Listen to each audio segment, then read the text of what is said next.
I think the biggest thing I've got is a real understanding of what lies beneath some of the performance data that we've been reporting for years and years.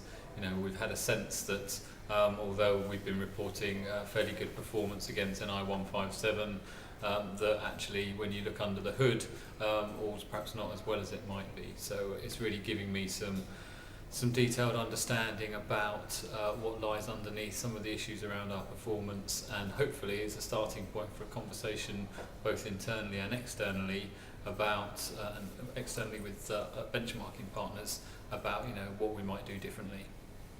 I think a couple of next steps really. One is to revisit the MEPS work in a bit more detail. So we've done a week so far. We probably want to do about a month seems to be what everyone's talking about. So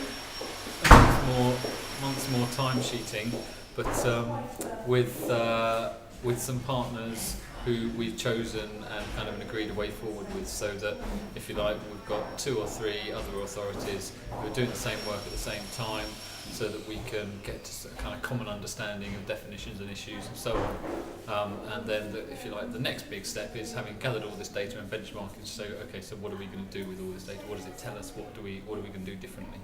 I've been concerned for a while that speed of determination, NI 157, has kind of become a byword for performance, and it's an important measure of performance, but it's very one-dimensional. It doesn't cover all of the other things which I think are important to actually understanding what is equality planning. Well, development control service, because that's my background and what I manage. But I guess after this morning, I can see it goes beyond that to the forward planning process as well. But from a DC development management perspective, as I said, it was really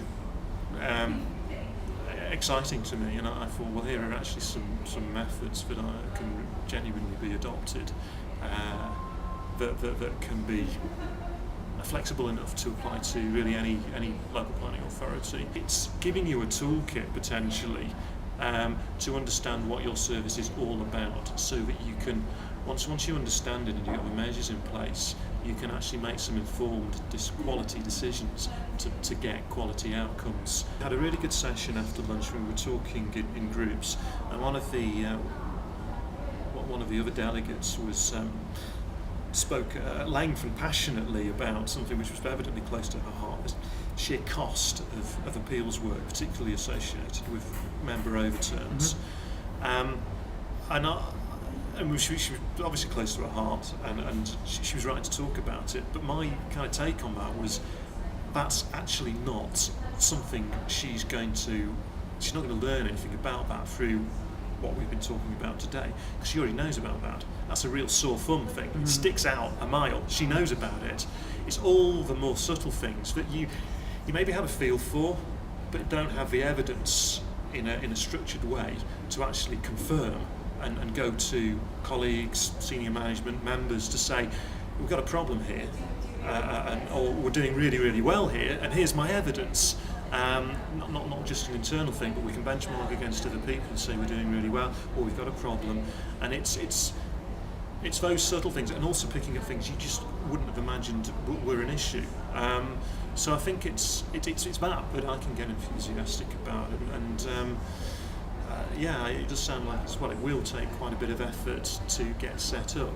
But I think once it's set up, it probably would just get embedded, because it's the information is already there, and I agree with that. That's been a theme of this morning.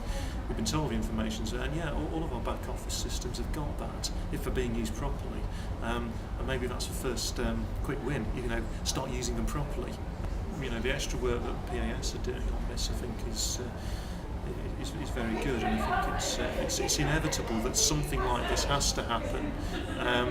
But I think, as I said earlier, it's really important that the planning profession takes the lead on it, rather than sit there or the audit commission. And I think it's, if we can get them to buy into it and give it sort of recognition and proper status, that's great. But I think we really need to take the lead as planners.